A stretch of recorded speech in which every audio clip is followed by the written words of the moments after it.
I'm here at the CES show where Samsung has just launched the NX10 digital camera.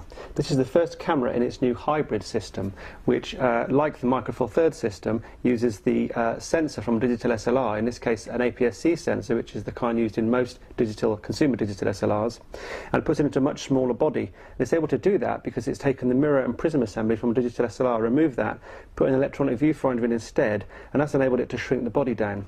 The benefit of that obviously is not only smaller bodies but smaller lenses. And although this is about the size of a bridge camera, one of the benefits of the hybrid system is that you can take the lenses off just like you can with the Micro Four Thirds. But this has an advantage over Micro Four Thirds in some ways, in that the sensor, the APS-C sensor, is bigger considerably than the 4/3 sensor used in the Micro Four Thirds cameras. So anyway, onto the camera itself. It's very DSLR-like in appearance, in styling. In fact, it looks quite reminiscent of the GX20, Samsung's own digital SLR, with its style of finish and the sort of leatherette grip and the sort of knobs, which are quite sort of gnarly. There's a very DSLR look about it, which I assume the target audience will appreciate. One of the key features of this camera, obviously apart from the APS-C size sensor, which is 14 million pixels, and the interchangeable lenses, is this really bright 3-inch AMOLED screen. AMOLED is a new technology. It's quite expensive technology to implement, and not many cameras have it at the moment, although it will come obviously more with future cameras. But it's very bright, very clear, and it's easier to see in bright sunlight than a traditional LCD screen. Now there is a sensor just above the LCD screen, so that when you put it to your eye, the screen goes out and the electronic viewfinder comes on, so it automatically switches between the two. Now the electronic viewfinder also is quite bright and clear. Whichever one you look at, you get pretty much the same display around the image. And I have to say, this is a really excellent, very clear, intuitive display.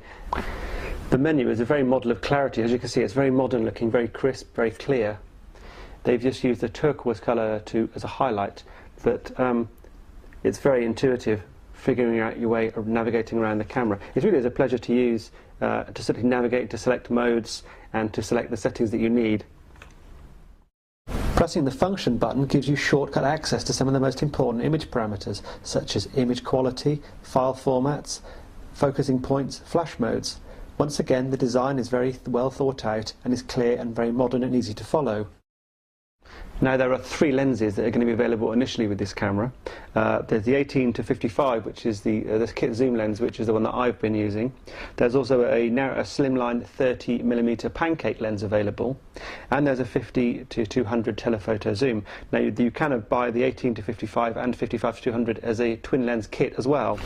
Now the zoom lenses feature optical image stabilization via a switch on the side of the camera, and there is also dust reduction inside the camera to eliminate dust when you take the lenses off. Now the camera's performance, I've had it for a couple of hours, and I have to stress this is a pre-production model. It's not a full production camera, but the first impressions are extremely positive.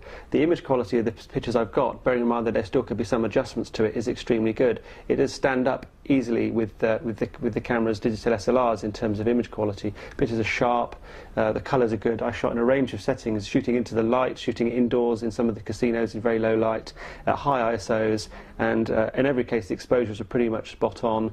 The noise and sharpness seem comparable to digital SLR. The NX10 offers HD movie mode as well, up to 720p, and the quality looks good as well, though sadly there's no external microphone port to improve on the built-in audio.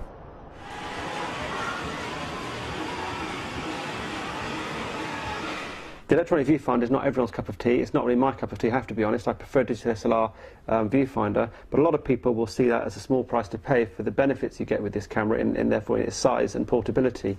And carrying this camera around is actually no stress at all. It's very, very light.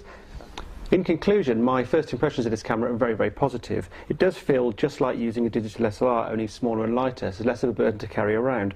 But in terms of selecting the modes, changing the settings, accessing the information in the menus, the information, the data you get around the screen whilst you're shooting, and how clear and crisp it is to look at, And of course the picture quality that I've seen so far are all extremely good, and I've got very little negative to say about this camera based on, I say, just a couple of hours. And as I say, it is a pre-production model, and I have to also stress this is not actually a review of the camera, it's just a preview based on a couple of hours, and we will be doing a full test where we'll put it through its paces and test every setting, and there'll be another video of that full review in due course when we get the camera. But initially, first impressions, big thumbs up from me. I think this is going to be very, very successful.